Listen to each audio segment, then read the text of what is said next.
ফুলকপির তরকারি, ফুলকপি মটরশুঁটি আলু দিয়ে তরকারি। আর এখানে আছে আতপ চালের ভাত। আতপ চাল কেন হয়েছে সেটা বলছি তোমাদেরকে এখনই। আর এখানে আছে মূলো ভাতে, এটা আমাদের আজকের নিয়ম, আজকে খেতে হয়।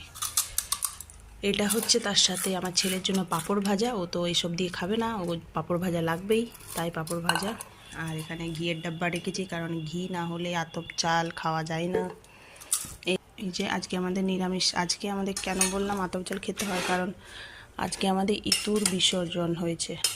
তো ইতু বিসর্জন, আর ইতু যেদিন পাতে সেদিন, আর ইতু যেদিন বিসর্জন হয় সেই দিন আমাদের নিরামিষ খেতে হয় আর আতপ চালের ভাত খেতে হয়, তার সাথে মূলো সেদ্ধ। এটা আমাদের বাড়ির নিয়ম। আমার শাশুড়ি মাকে দেখেছি, তাই আমিও তাই করি। এই কারণে চলো এই ধোঁয়া ওঠা ভাত তার সঙ্গে ঘি নিয়ে নেব। আমার তো খুব ভালো লাগে।